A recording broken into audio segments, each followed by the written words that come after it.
By Z. Z क्या कहलाता है, क्या कहलाता है जेड? इम्पीडेंस। बेटा जेड कहलाता है इम्पीडेंस।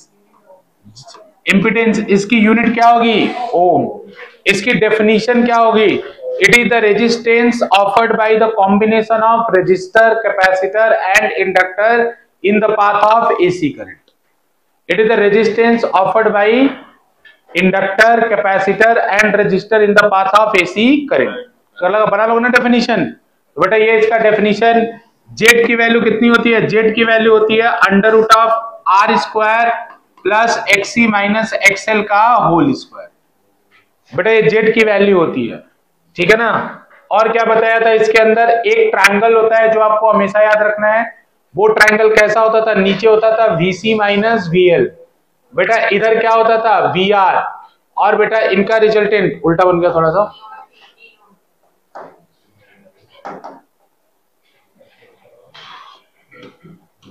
ऐसे बनाया था। ये VR होता था, VR के हेड पर VC माइनस VL होता था। VR के हेड पे VC माइनस VL होता था, और ये जो होता था रिजल्टेंट होता था, ये क्या होता था? E not. इस ट्रायंगल का नाम क्या होता था? Voltage triangle.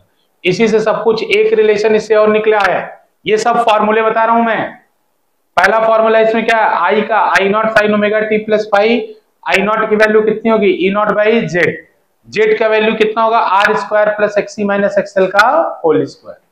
बेटा इससे एक रिलेशन निकलता है, ई नॉट का square is equals to V R का square plus VC minus VL का होल स्क्वायर। बेटा ये बहुत इंपॉर्टेंट फॉर्मूला है, क्योंकि इसमें आपको याद रखना चाहिए कि एसी में वोल्टेज डायरेक्ट नहीं जुड़ते हैं। मतलब ऐसा नहीं कि रजिस्टर का वोल्टेज दे दिया, इंडक्टर का वोल्टेज दे दिया तो डायरेक्ट सम कर दिया, स्क्वायर करके सम होता है, ठीक है ना। पहले वोल्टेज अक्रॉस, जो वोल्टेज अक्रॉस कैपेसिटर और इंडक्टर है उनका प्लस माइनस होगा, फिर स्क्वायर करके सम होता है, ठीक है, ये ध्यान देना है। दूसरा बेटा, इसके बाद जो मैंने बताया था ये वाली बात तो है ही, E naught upon I naught is equals to E R M S upon I R M S. बताओ क्या होगा यहाँ पे? क्या होगा यहाँ पे? E R M S upon I, E naught upon I naught equal to E R M S upon I R M S is equals to क्या होगा? बेटा यहाँ आर की जगह क्या आया है? जेड। बेटा जब प्योर रजिस्टर था तो यहाँ ई नॉट के नीचे क्या आता था? आर। प्योर कैपेसिटर था तो ई नॉट के नीचे क्या आता है? एक्सी। प्योर इंडक्टर था तो ई नॉट के नीचे क्या आता था? एक्सएल। जब तीनों का कॉम्बिनेशन है तो ई नॉट के नीचे क्या आया? जेड। तो यहाँ पे क्या आएगा? Z. E naught upon I naught E R M S upon I R M S is equals to Z. ये याद होना चाहिए आपको, ठीक है ना। बेटा इसके बाद एक फॉर्मूला होता था tan फाई का। tan फाई का फॉर्मूला होता था XC minus XL upon R. tan phi का क्या फॉर्मूला होता है? XC minus XL upon R. बेटा फेज यहां पे आपको निकालना पड़ेगा। मैंने एक बात बताया था, अगर ध्यान से सुनो बेटा, बात नहीं, एक बात मैंने बताया था कि अगर एक्सी का वैल्यू एक्सएल से बड़ा है तो फाई का वैल्यू पॉजिटिव आएगा। अगर एक्सी का वैल्यू एक्सएल से छोटा है तो फाई का वैल्यू क्या आएगा? नेगेटिव आएगा। ये बात याद रखना। बेटा इंडक्टर करंट को पीछे करता है और कैपेसिटर करंट को आगे करता है। तो अगर बीच में प्लस कब आएगा? जब कैपेसिटर की वैल्यू हाई हो, और माइनस कब आएगा? जब इंडक्टर की वैल्यू, मतलब इंडक्टर की वैल्यू हाई हो तो माइनस आएगा, ठीक है ना। तो अभी बस इतना याद रखो, tan फाई का फॉर्मूला। एक और फॉर्मूला था फाई का, क्या था? cos phi. cos फाई का फॉर्मूला था R अपॉन जेड। बेटा इसी को हम लोग क्या बोलते हैं? Power factor. पावर फैक्टर, ये सबको याद होना चाहिए, बहुत इंपॉर्टेंट है ये बेटा, बहुत इंपॉर्टेंट है। इसको हम कहते हैं पावर फैक्टर, ठीक है ना। ये पावर फैक्टर कहलाता है cos फाई। ये पूरा फॉर्मूला जो अभी स्लाइड पे है ये बहुत इंपॉर्टेंट है। पावर फैक्टर, cos फाई क्या कहलाता है? Power factor. R by Z power factor कहलाता है, ठीक है बच्चों। किसी को दिक्कत है यहां तक कोई? ये स्लाइड जिसको आती है उसको पूरा ऐसी आता है। प्रूफ दिखाऊं?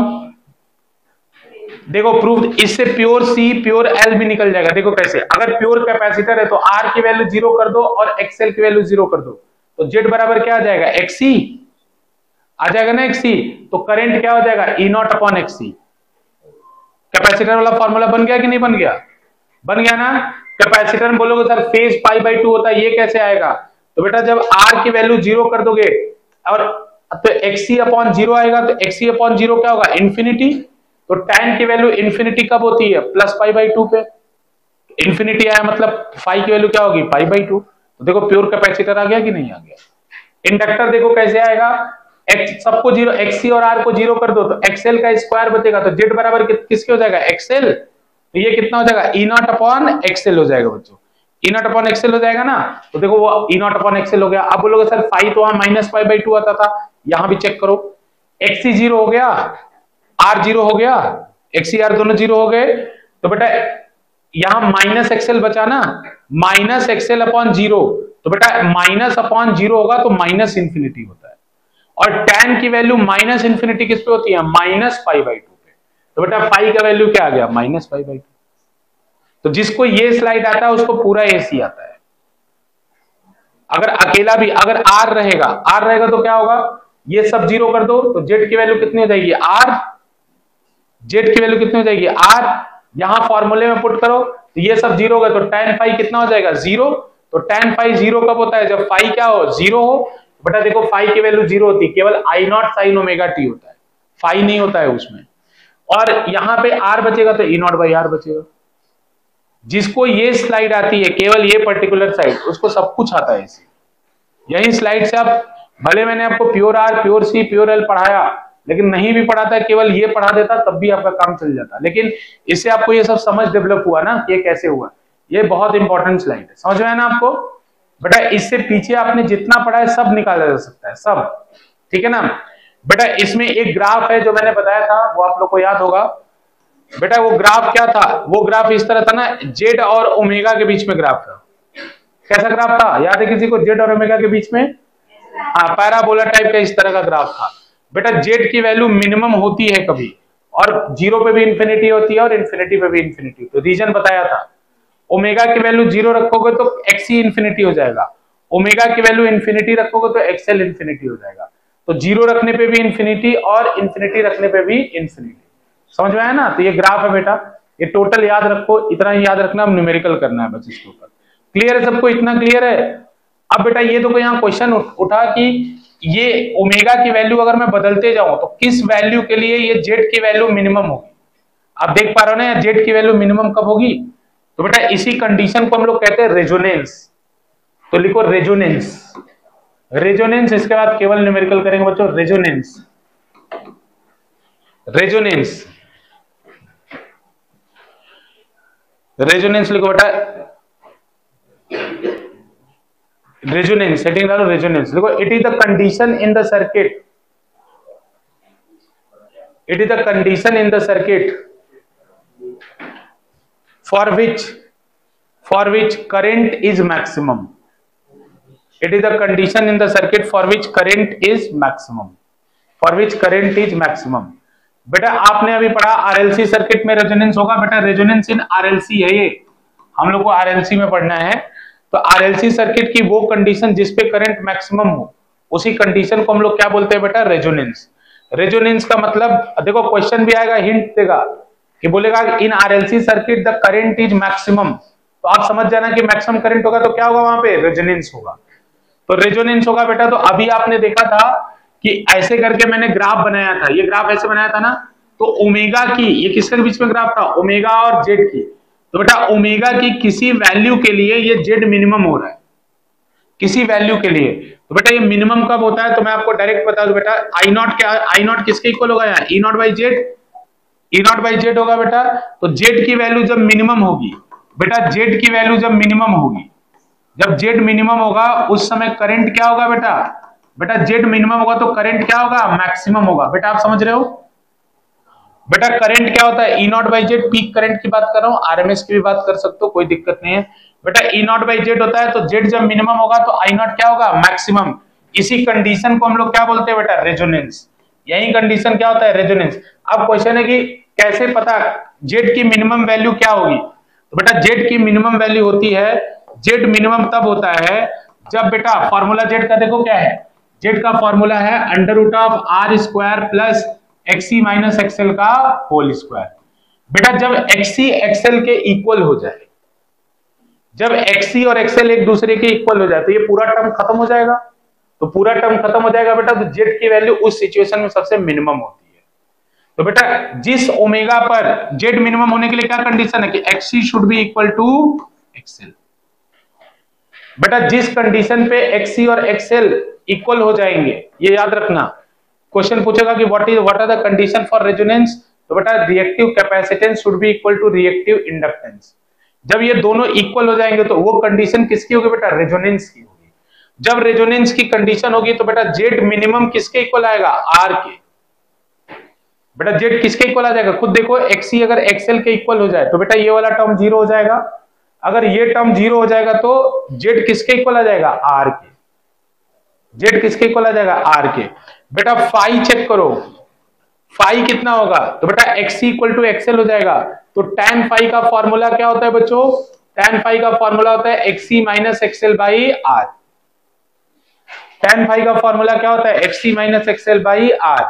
बेटा एक्सी और एक्सएल इक्वल हो गए तो ये क्या हो गया, तो बेटा फेज क्या आ जाएगा, जीरो।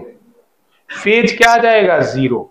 तो बेटा current and voltage E and I will be in same phase, will be in same phase, will be in same phase. Same phase में होने का मतलब इनके बीच में फेज डिफरेंस कितना आ गया, जीरो। बेटा इनके बीच में फेज डिफरेंस कितना आ गया, जीरो, यानी दोनों के दोनों किस फेज में होंगे, सेम फेज में। दो वर्ड बहुत इंपॉर्टेंट है, न्यूमेरिकल में कैसे पहचानोगे रेजोनेंस है, कभी खुल के कहेगा ही नहीं कि रेजोनेंस है, वो बोलेगा कि current in the circuit is maximum, तो समझ जाना रेजोनेंस का कंडीशन है। दूसरी बात, अगर ये नहीं बोलेगा तो फिर क्या बोलेगा, फिर बोलेगा कि current and voltage are in same phase. In RLC circuit the current and voltage are in same phase. Same phase में कब हो सकता है, जब फेज जीरो हो। बेटा फेज जीरो कब होता है, रेजोनेंस पे होता है। तब भी आप समझ जाना कि X equal to R XL होगा। समझ आना कि नहीं, ये सब हिंट है बेटा, ये स्टेटमेंट क्वेश्चन में लिखा होगा, इससे आपको पहचानना होगा कि ये रेजोनेंस है। अभी कराऊंगा न्यूमेरिकल, अब न्यूमेरिकल ही करेंगे, इसके बाद रेजोनेंस के बाद केवल न्यूमेरिकल करना है। तो current in the circuit, clear, कोई दिक्कत, रेजोनेंस की कंडीशन। अच्छा जब रेजोनेंस की कंडीशन होगी, एक और बात याद रखना, रेजोनेंस की कंडीशन होगी तो बेटा रेजोनेंस की कंडीशन में करंट का फंक्शन क्या होगा, तो करंट का फंक्शन होगा E naught by R sine omega t. क्यों, जेड की वैल्यू आर के इक्वल हो गई, बेटा फाई की वैल्यू जीरो हो गई, तो ये वही वाला करंट आया ना जो रेजिस्टेंस का था। बेटा ये वही वाला करंट आया ना जो रेजिस्टेंस का था, यानी इंडक्टर और कैपेसिटर होते हुए भी उनका इफेक्ट नहीं पड़ा। उन्होंने अपने एक दूसरे के इफेक्ट को क्या कर दिया, कैंसिल आउट कर दिया। केवल किसका इफेक्ट पता, रेजोनेंस, सॉरी रेजिस्टेंस का। तो करंट भी कैसा आया, ऐसा आया। ये नोट कर लो पूरा। तो बेटा ये हमारा रेजोनेंस का कंडीशन है। पूछो पूछो, हम बोलो बोलो बोलो बोलो, कौन सा बेटा, रेजोनेंस कोई formula, resonance is a condition. जिस कंडीशन में करंट मैक्सिमम होता है उसे रेजोनेंस कहते हैं। रेजोनेंस का क्या कंडीशन है, एक्सी एक्सएल के इक्वल होना चाहिए। बेटा एक्सी जब एक्स, यही मेन कंडीशन है कि XC should be equal to XL. बेटा एक्सी किसके इक्वल होना चाहिए, एक्सएल के इक्वल, ये मेन कंडीशन है। अब इसका कॉन्सिक्वेंस क्या क्या होगा, बेटा एक्सी जब एक्सएल के इक्वल होगा तो जेड आर के इक्वल हो जाएगा। बेटा फाई जीरो के इक्वल हो जाएगा, तो करंट का फॉर्मूला क्या बनेगा, जेड की जगह आर लिखोगे, फाई की जगह क्या लिखोगे, जीरो। समझ में आ रहा है कि नहीं, ये उसका कॉन्सिक्वेंस है। ये दोनों सेम फेज, लैंग्वेज पहचानना है। क्वेश्चन में बोले कि या तो करंट मैक्सिमम है, रेजोनेंस है, या तो बोले करंट और वोल्टेज सेम फेज में है, तो ये क्या है, रेजोनेंस है। ये आपको आइडिया, मतलब ये बता रहा हूं, वर्डिंग से पहचानना है। चारू सारा समझ लिख लिया, इसको जल्दी लिखो, जल्दी लिखो। अरे रुद्र जल्दी लिखो, मैंने लिख लिया बेटा, जल्दी। जिनका नाम दीक्षा लिखा बेटा, Karan, yes sir, yes sir. Next बेटा आगे चलूं, ठीक है, हाँ पीछे रिसिता हो गया। देखो बेटा नेक्स्ट, बेटा रेजोनेंस फ्रीक्वेंसी क्या होती है, resonance, resonance frequency, resonance frequency क्या होती है। तो बच्चों एक्सी इक्वल टू एक्सएल किया था ना रेजोनेंस के लिए, क्या किया था, एक्सी इक्वल टू एक्सएल। तो बेटा मान लो जैसे आप ग्राफ को देख रहे थे, पीछे ग्राफ को देख रहे थे बेटा, तो एक पर्टिकुलर फ्रीक्वेंसी पे ये काम हो रहा है ना।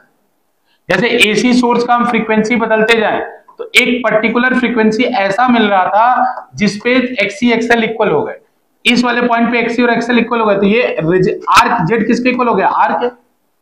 तो बेटा इस फ्रीक्वेंसी को हम लोग क्या बोलते हैं, रेजोनेंस फ्रीक्वेंसी या एंगुलर रेजोनेंस फ्रीक्वेंसी।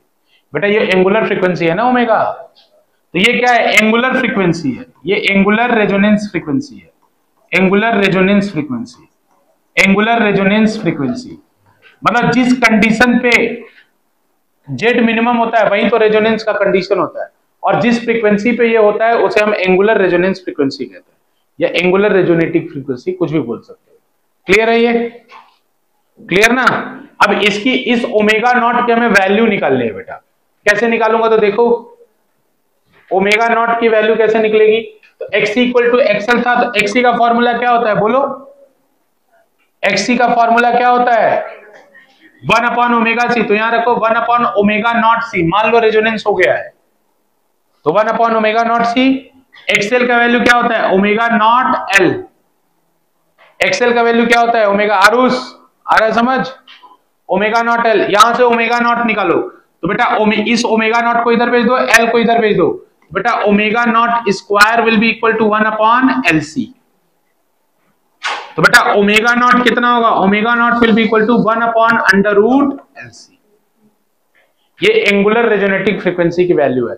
बेटा एल की वैल्यू देके, सी की वैल्यू देके ओमेगा नॉट आपसे पूछ सकता है कि find the angular resonating frequency, या find the frequency of the source, angular frequency of the source when the current in the circuit is maximum. तो ये फॉर्मूला है उसका। देखो याद मत करो, समझो, ये एंगुलर रेजोनेटिंग फ्रीक्वेंसी। अरे कुछ किया क्या, एक्स इक्वल टू एक्सएल करके ओमेगा निकाल लिया ना मैंने, एक्स इक्वल टू एक्सएल करके उधर रख दो बेटा, एक्स इक्वल टू एक्सएल रख के निकाल लिया ना हमने। अगर बेटा ये एंगुलर रेजोनेटिंग फ्रीक्वेंसी है ना, अगर मुझे फ्रीक्वेंसी निकालना हो तो कितना होगा, 2 पाई एफ नॉट। अरे सुनो, ओमेगा नॉट को मैं क्या लिख सकता हूं, अरे ये पता है ना सबको, ओमेगा इक्वल टू क्या होता है, 2 पाई एफ, पता है ना, पहली क्लास में ही बताया था। तो बेटा अगर मेरी 2 pi F not equal to कितना होगा, 1 अपॉन रूट एल सी। तो बेटा अगर रेजोनेंस फ्रीक्वेंसी की बात करोगे तो कितना होगा, 2 पाई रूट एल सी। ये क्या है, एंगुलर रेजोनेंस फ्रीक्वेंसी है। ये क्या है, रेजोनेंस फ्रीक्वेंसी है। अरे एंगुलर है, ये एंगुलर रेजोनेंस फ्रीक्वेंसी है, ये केवल फ्रीक्वेंसी है। क्या बात, अरे एंगुलर में अंतर है ना, ओमेगा और एम। ओमेगा क्या होता है, एंगुलर फ्रीक्वेंसी, एफ क्या होता है, केवल फ्रीक्वेंसी। तो अगर रेजोनेंस फ्रीक्वेंसी पूछेगा तो ओमेगा मत निकाल देना, एफ निकालना पड़ेगा। एंगुलर रेजोनेंस फ्रीक्वेंसी पूछेगा तब आपको ओमेगा नॉट निकालना पड़ेगा।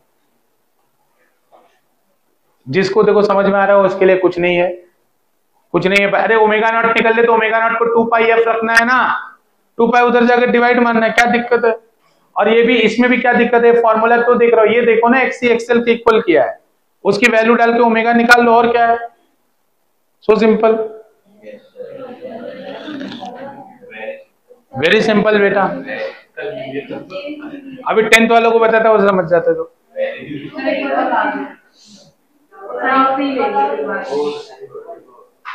सार्थक समझ में आ रहा ना तुमको ये सब, गधा कहीं का, सुन नहीं रहा था तुम। अच्छा ठीक है, मानस ओके बेटा करो। मानस 10th के बच्चों डन हो गया, सबको समझ में आ गया। आइए चलिए न्यूमेरिकल पे चलते बच्चों। आज क्लास ढंग से 2 घंटे की होनी चाहिए थी, गड़बड़ हो गया। ये देखो, जो मेरे को नवरात्रि का लॉजिक देगा ना, तुम लोग बकवासबाजी करते हो, गधा कहीं का, तुम लोग का बार बार गधी कहेंगी। नवरात्रि हर साल आएगा, 12th हर साल आएगा, 12th हर साल आएगा, बताओ मेरे को यार। 12th अच्छा नहीं आ भी सकता है, अभिनव बोला आ भी सकता है, क्या पता रिपीट मार जाए, नहीं आ सकता है बेटा। मैं तुमको नहीं बोल रहा हूँ, मतलब आ सकता है कि नहीं, टेक्निकली तो आ सकता है ना। एक कंडीशन होती है बोर्ड में ईआर आपको नहीं पता है, इसेंशियल रिपीट। तो इसेंशियल रिपीट के कंडीशन में आपको एक गधा इतना मारूंगा ना, एसेंशियल रिपीट नामक एक चीज होती है जिसमें आप बोर्ड दोबारा पढ़ते हैं। तो नवरात्रि का हाँ बोर्ड दोबारा भी आ सकता है, आप थोड़ा मेहनत करें।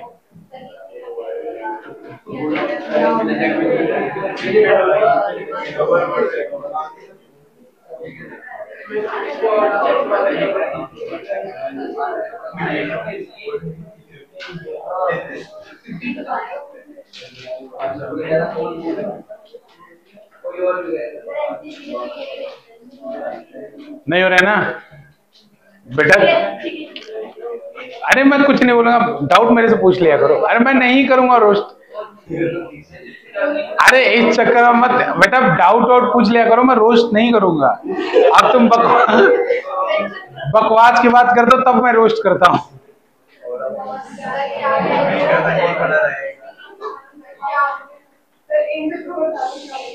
तीसरा क्या ईआर नहीं पता तुम्हें एंजल?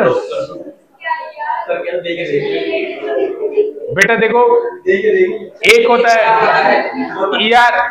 ईआर आपको नहीं पता है? सुनो एक बात मैं बताता हूँ बेटा, देखो ऐसे समझाऊंगा, ऐसे समझाऊंगा, समझ में नहीं आएगा, उस रास्ते पे चल के देखो।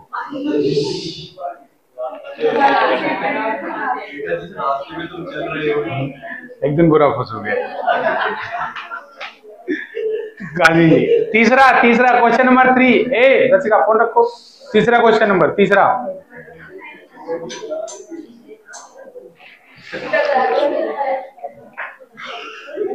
गधा कहेंगे ऐसे करते करते तुम लोग फेमस कर दोगे मेरे को।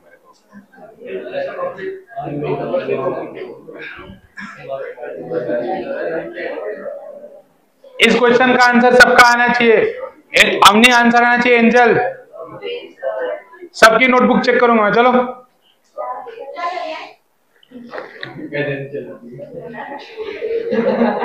यार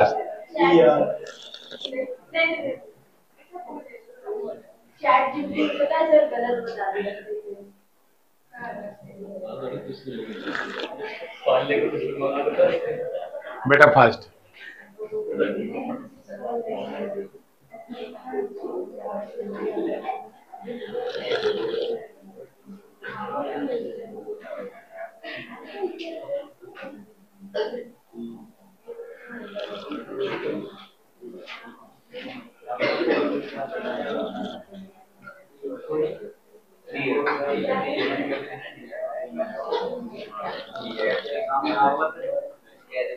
बेटा देखो मैं बता दूं एक चीज बेटा, अगर फेज प्लस में मिल रहा है, तो प्लस में कौन रखता है? कैपेसिटर। इंडक्टर किस में रखता है? माइनस में। यानी अगर ये फेज प्लस में है तो ये दोनों ऑप्शन तो गलत हो गए, बच गया ए और डी। देखो पाई की वैल्यू कितनी दी है? पाई बाई 4। लगाओ tan पाई का फॉर्मूला।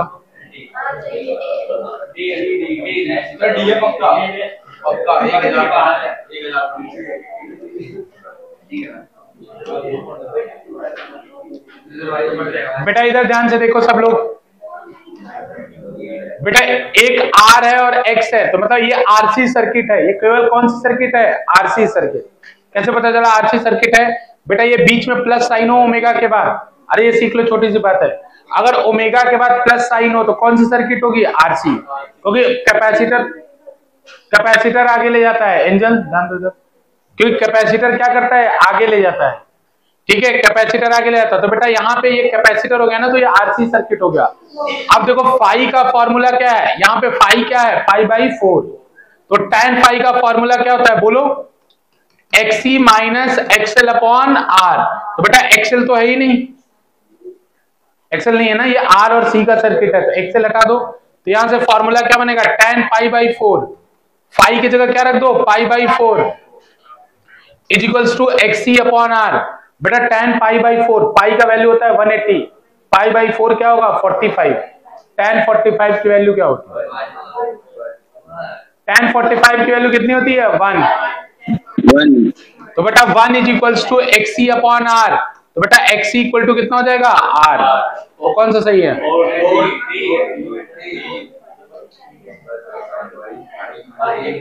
दीक्षा है समझ?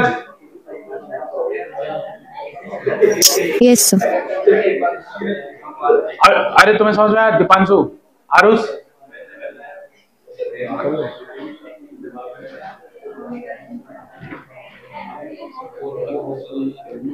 tan फाइव वाला लगाया ना, तो फाइव दिया था ना 5/4 ओमेगा टी प्लस 5/4, तो फाइव की वैल्यू बेटा tan फाइव वाला फॉर्मूला में फाइव रख दो।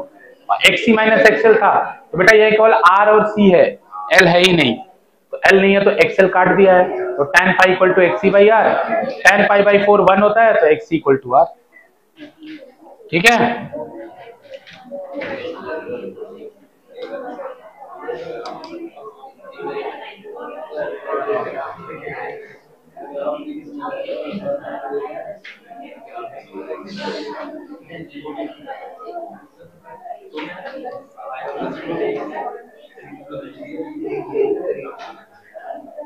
क्वेश्चन नंबर 11 एमसीक्यू है बेटा। क्वेश्चन नंबर 11 जल्दी बताओ, ये बहुत इंपॉर्टेंट कॉन्सेप्ट है ये।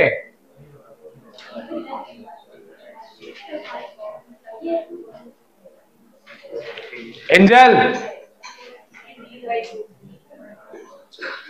फिर कहोगे फिजिक्स के न्यूमेरिकल होते नहीं है।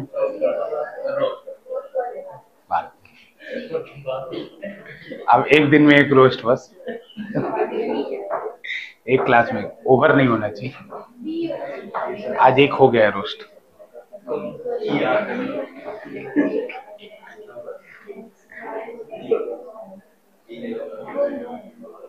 अब नेक्स्ट क्लास में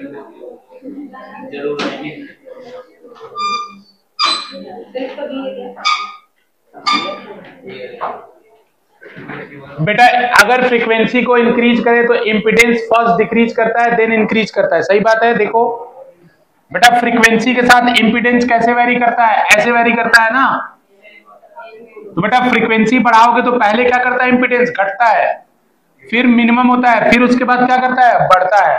तो if the frequency of the source is increase the impedance of the circuit first decreases true then increases. देखो ये घट रहा है फिर बढ़ रहा है, तो पहला ही सही है, बाकी भी पढ़ना है पढ़ लो। If the next reactance XC minus XL circuit become equal to its resistance then current leads the voltage by 45 degree. गलत है बेटा, यहाँ एक्सएल माइनस एक्सी दिया है, एक्सी माइनस एक्सएल अगर 45 होता तो एक्सएल माइनस एक्सी दिया है तो लैग द वोल्टेज बाय 45 होगा, क्योंकि एक्सएल बड़ा है ना बेटा। अगर इंडक्टर बड़ा होता है तो करंट लैग करता है कि लीड लैग करता है, पीछे जाता है, तो बेटा ये गलत हो गया। अगर यहाँ पे सुनो, यहाँ पे अगर यहाँ पे लैग हो जाता तो ये सही हो जाता बेटा, अगर यहाँ पे लैग होता तो ये सही हो जाता, लेकिन लीड है इसलिए गलत है। लीड में गलत क्यों है बेटा, एक्सेल बड़ा है तो लीड तो कर ही नहीं सकता ना, उसको लैग करना पड़ेगा एक्सेल को। अरे लैग मतलब पीछे होना, मुझसे पूछो ना, लीड मतलब आगे होना। At the resonance, the voltage drop because the inductor is more than across the capacitor। बेटा रेजोनेंस पे XC इक्वल टू XL होता है और VC इक्वल टू VL होता है, ये भी याद रखना। तो मोर देन की तो सवाल ही नहीं उठता, रेजोनेंस पे दोनों क्या होते हैं, इक्वल। ठीक है, तीसरा देखो एट रेजोनेंस, बेटा ये बहुत इंपॉर्टेंट एमसीक्यू है, रिवाइज करके जाना इस एमसीक्यू को, इससे आपको कॉन्सेप्चुअल क्लैरिटी मिलेगी, रिवाइज करके जाना इसको। At the resonance the voltage drop across the capacitor is more than, ये भी गलत है, मैंने बताया ना दोनों क्या होते हैं, इक्वल, केवल ये सही है। समझ में आया, डन।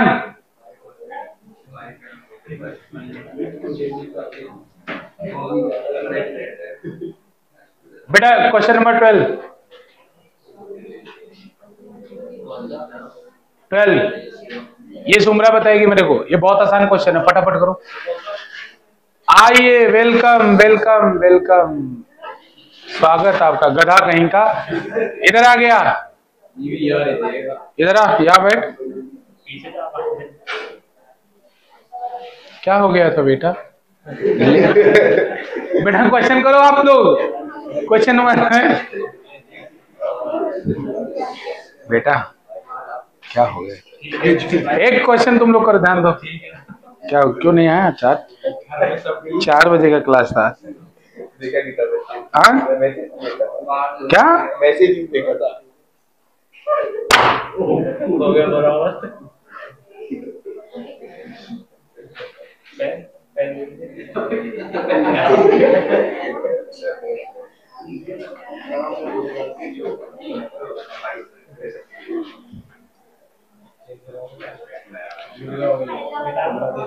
छह बजे के बाद रुकना है 2 घंटे आज। कथा अरे सुमरा तुम्हारा निकला। अरे बोला ना ratio of inductive reactance and capacitive reactance. Inductive reactance का फॉर्मूला बताओ सुमरा। इंडक्टिव रिएक्टेंस का फॉर्मूला बताओ। हाँ वेरी गुड। तो एक्सएल कितना होगा? Omega L. एक्सी बताओ, एक्सी बताओ जल्दी। 1/ओमेगा सी। डिवाइड करो दोनों को। एक्सएल अपॉन एक्सी कितना होगा? ओमेगा एल डिवाइडेड बाई 1/ओमेगा सी। अपॉन का अपॉन होता है तो ऊपर चला जाता है, तो ऊपर जाके क्या हो जाएगा? Omega square L C. कौन सा ऑप्शन सुमरा?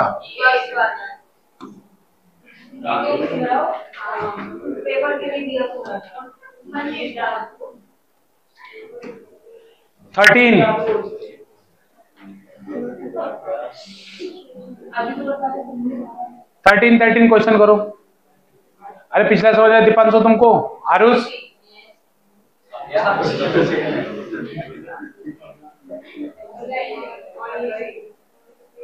दीक्षा बेटा आया था ना पिछला, और उससे पिछला भी।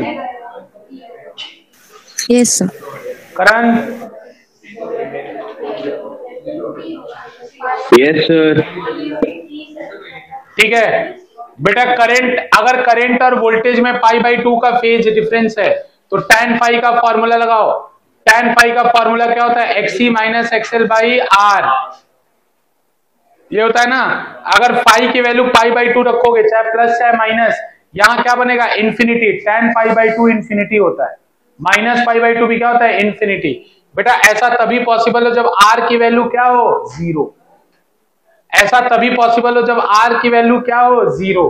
तो जब R की वैल्यू 0 हो तो बेटा उस सब जगहों पे π/2 बनेगा। कैन नॉट पूछा है कि किस जगह पे π/2 नहीं बनेगा, तो बेटा जिसमें R होगा उसमें π/2 नहीं बनेगा, और जिसमें R नहीं होगा उन सब में π/2 बनेगा। तो R किसमें है? केवल C में। तो आंसर बेटा ये होगा। बेटा R की वैल्यू 0 होनी चाहिए ना, फेज को π/2, तो R की वैल्यू तो आंसर। क्लियर?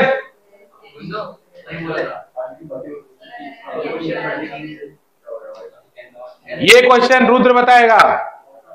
14 सर इससे पहले वाले में एल भी क्यों है ऑप्शन में? दीक्षा बोलो। सर 13th वाले क्वेश्चन में एल भी क्यों है ऑप्शन में, सिर्फ आर क्यों नहीं है? एल और सी बोल रहे हो बेटा। 13 वाले क्वेश्चन में कौन सा ऑप्शन? बी कह रहे हो आप? नहीं मैं बोल रही हूँ कि आर तो है, आर तो इसका आंसर है, लेकिन इसमें एल भी साथ में दिया है, तो एल क्यों है? अच्छा अच्छा अच्छा बेटा सुनो सुनो, 1 मिनट रुको। 13 नंबर क्वेश्चन में एक डाउट है, इसको ध्यान से देखो। बेटा क्वेश्चन बोला है कि किसमें ये π/2 फेज होना चाहिए। बेटा question is which of the following circuit can not be the element of the circuit which has phase π/2? Can not be. तो बेटा इन सब में तो हो सकता है। अब L/LR में कुछ होगा, लेकिन π/2 तो नहीं होगा ना बेटा। हम यहाँ π/2 खोज रहे हैं। दीक्षा समझ रहे हो? हम π/2 खोज रहे हैं बेटा। LR में कुछ होगा फेज। फेज कितना होगा LR में? LR tan फाई निकालो। tan फाई होगा माइनस XL अपॉन R। कुछ फेज होगा जो कि हमें पता नहीं है, लेकिन π/2 तो नहीं होगा ना, तो हमारा कंडीशन तो सही हो गया। हम यहां खोज रहे हैं कि किस वाले में π/2 नहीं होगा। तो हमने पहले ये देख किया कि π/2 कब होता है? जब R 0 होता है। R 0 होता है तो इसमें देखो ओनली C रहेगा तो R 0 है, इसमें R नहीं है। ओनली L रहेगा तो भी R नहीं है, और L और C रहेगा बेटा तो भी R नहीं है। L एंड C रहेगा तो भी R नहीं है। तो बेटा इन सब में क्या होगा? जो फाई होगा π/2 होगा। लेकिन इसमें बेटा क्या है? इसमें LR है, मतलब कुछ होगा। π/2 नहीं होगा, कुछ होगा, तो इसीलिए तो इसको टिक किया। कैन नॉट पूछा है ना बेटा। दीक्षा समझ में आया? Yes sir. हाँ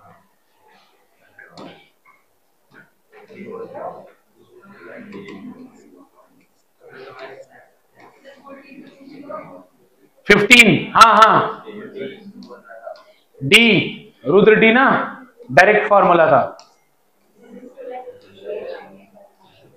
15th का आंसर सब बच्चे निकालेंगे, नोटबुक पे चेक करूंगा। एक फॉर्मूला मैंने इंसर्कल किया, उसी फॉर्मूले पे सब लोग चेक करूंगा मैं नोटबुक पे। हर बच्चा निकालेगा फॉर्मूला। देखो पीछे तुम लोग भी निकालो। 15 तुम भी करो। आरसी फोन यूज करना बंद करो क्लास में। All eyes on you.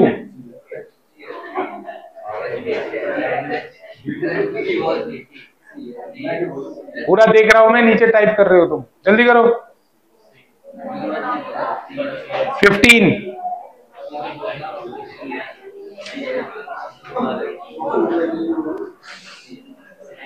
अरे वोल्टेज का एक फॉर्मूला नहीं बताया मैंने। कौन सा फॉर्मूला बताया वोल्टेज का? हाँ देखो ये लेट आया फिर भी इसको आता है। और उसको बताओ वोल्टेज वाला फॉर्मूला। वोल्टेज वाला फॉर्मूला तो बता।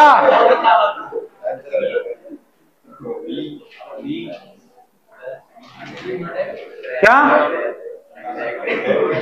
इधर क्या होता है पहले ये तो बता दे। ई नॉट का स्क्वायर। अब बोलो एंजल फॉर्मूला बताओ। आर स्क्वायर नहीं बेटा, V R square plus VC minus VL का होल स्क्वायर। अब सब दिया है डेटा, डायरेक्ट तुम नहीं निकाल सकते ही। टोटल वोल्टेज निकालना है, resultant voltage in the circuit.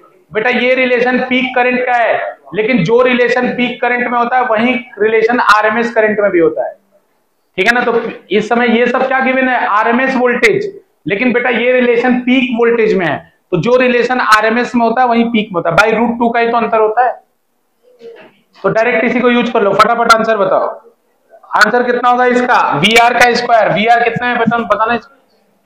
Voltage across register कितना है? 20।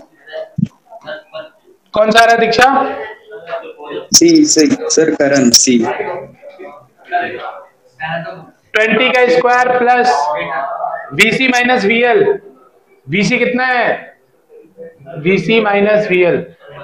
वीसी है 30, वीएल है 15। 15 का स्क्वायर, 20 का स्क्वायर प्लस 15 का स्क्वायर 400 प्लस 225। बेटा ये कितना आएगा? 625। ये किसके इक्वल है? E not square. तो ई नॉट कितना आएगा? √। सुनो इधर ध्यान दो। इन सब वोल्टेज का, जैसे अगर कोई बच्चा देखो ये इसमें ऑप्शन बना है, कोई बच्चा देखो एग्जाम में बैठे कुछ नहीं आता है, बोला इतना सवाल बोर्ड पूछ लिया आसान, सारे वोल्टेज का सम कर दूंगा पता चल जाएगा। अरे तीनों सीरीज में है ना, तो सीरीज में तो सारे वोल्टेज का सम कर दो। तो कितना आएगा? 20 प्लस 15 प्लस 30 कितना आएगा? 65। ये रहा ऑप्शन। खुश हो गया? 70 में से 65 नंबर का पेपर करके आया हूं मैं। और बाद में जब पेपर 70 में से 65, जब पेपर निकलवाया जाएगा 23 नंबर, डाउट में कि कह तो रहा था 65 का, पेपर में 23 कैसे आया? बोला सर पक्का मैंने 65 का ही किया। पेपर निकलवाया जाएगा, पेपर निकलवाया जाएगा तो टीचर जब पेपर देखेगा तो बोला अच्छा हुआ बेटा तुम्हारा पेपर मैंने नहीं चेक किया, नहीं तो फेल हो जाते। समझ गए ना? अब बेटा ये गलती किसी ने की ना तो बहुत बुरा होगा। फिर एसी में डायरेक्ट वोल्टेज का सम नहीं करना, ऊपर वाला रिलेशन होता है वोल्टेज का। समझ में आएंगे? नहीं, गलती नहीं करना है ये।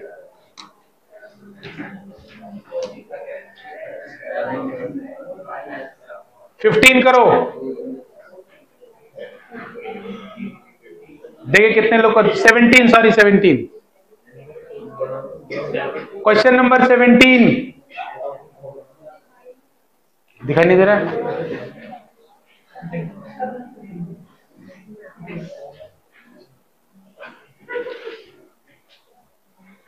कौन सा करना है? 17 करो।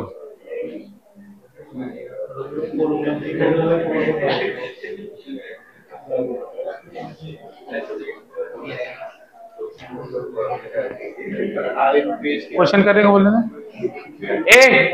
आर्यन का एक क्वेश्चन है, बताएगा कौन?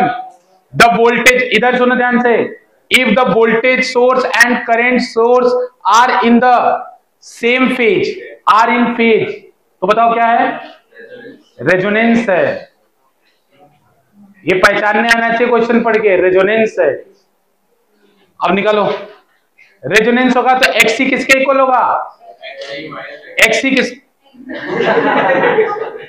रेजोनेंस होगा तो एक्सी किसके इक्वल होगा? एक्सएल के। एक्सी किसके इक्वल होगा? एक्सएल के। देखो यहां पे इंडक्टेंस की वैल्यू दी है, कहां दी है? ये रही, ठीक है ना। तो बेटा इंडक्टेंस दिया है और ओमेगा दिया है, अरे एफ दिया है तो ओमेगा निकाल लोगे ना, कैसे?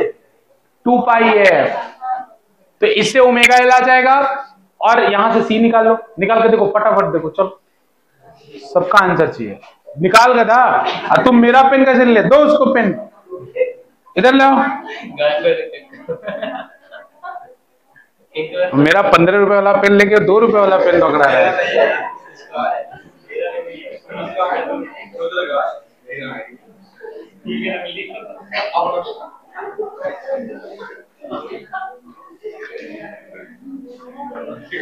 आंसर तुमसे चाहिए अब की बार मेरे को इसका। दीपांशु आंसर बताना है तुमको, बेटा चिल करो, उसको मैं कुछ नहीं बोलूंगा आज के बाद, काम करो।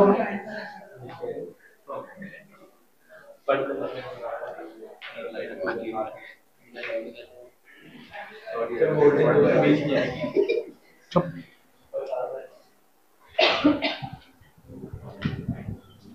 दिल बातचीत में बहुत ध्यान लग रहा है, पढ़ाई में ध्यान कम लग रहा है। आंसर निकाल के दिखाओ इसका पक्का।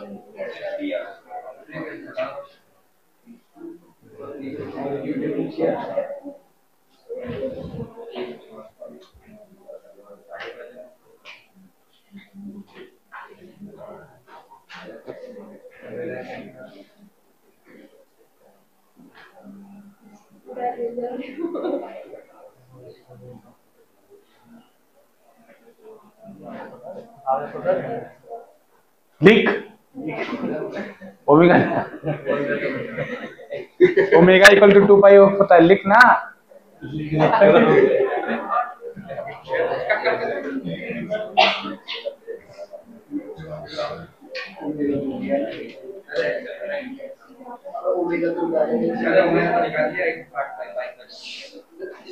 हे सुमरा, यस सर, कर रही हूं। क्वेश्चन करो बेटा, आंसर चाहिए, ऐसे नहीं। रिश्ता बात करने का घूम को देख रही हो, क्वेश्चन को।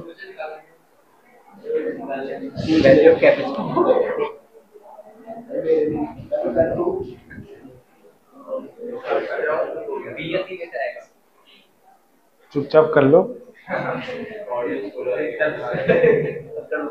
ऐसे ऐसे बच्चे होते हैं 70 में से 70 लाते थे।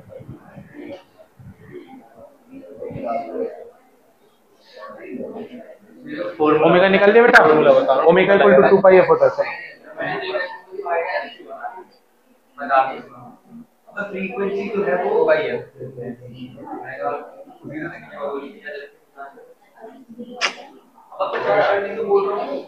छोड़ दीजिए।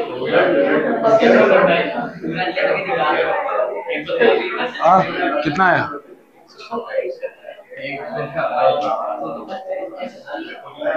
बेटा किसी का आंसर आया, किसी का भी?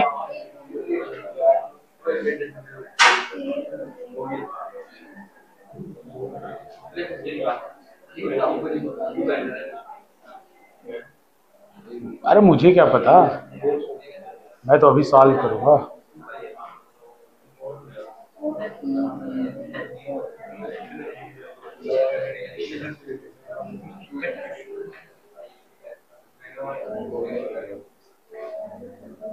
हो गया? नहीं हुआ?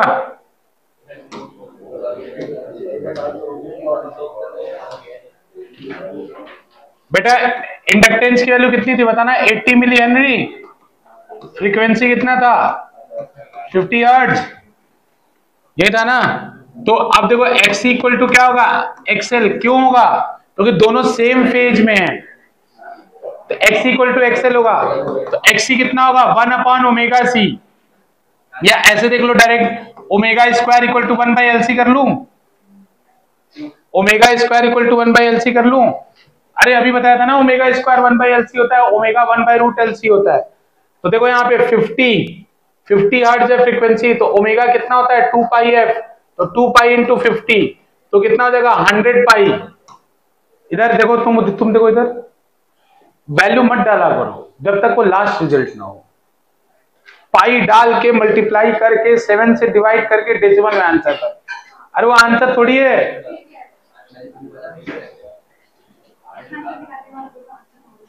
100 का स्क्वायर, इधर सुनो ध्यान से, 100 पाई का square is equal to 1/L। L कितना है 80 इंटू 10⁻³ इंटू C हुआ। तो बच्चा हमें क्या निकालना है, C को उधर भेज दो, 100 पाई को नीचे, तो C इज इक्वल टू कितना हो जाएगा 80, यानी 8 इंटू 10⁻², अरे -3 है, 1 0 हटा दो, इंटू 100 पाई का होल स्क्वायर, तो 100 पाई मतलब 10⁴, अरे 100 को 10⁻² लिख सकते हो ना, इंटू पाई का स्क्वायर, ठीक है ना बेटा। पाई का स्क्वायर जितने लोग को नहीं पता है याद रख लेंगे तो अच्छा होगा। पाई का स्क्वायर लगभग 10 के बराबर होता है। पाई का स्क्वायर कितना ले लो, लगभग 10, इसीलिए बोला मत डालो। पाई का स्क्वायर 10 ले लो, इसको सॉल्व करो, 1/8, ये कितना 1/8 आएगा, ये 10⁻² है, ये 10⁵ हो जाएगा, इंटू 10⁻³ होगा। ये C का वैल्यू होगा 10⁻³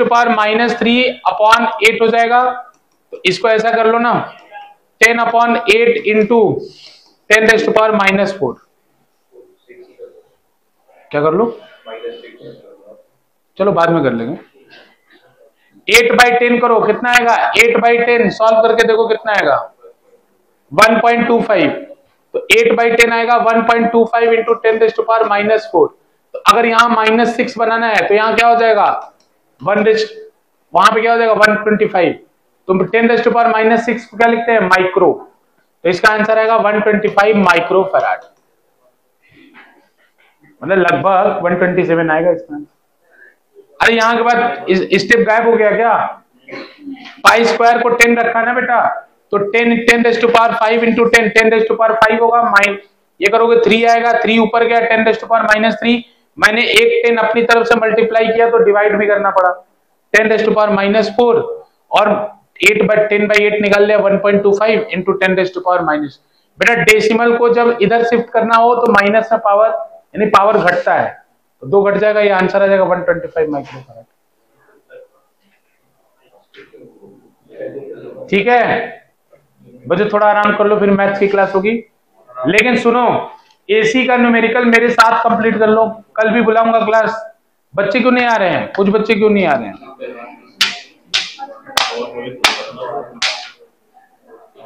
चलो कोई बात नहीं, जाओ बच्चों।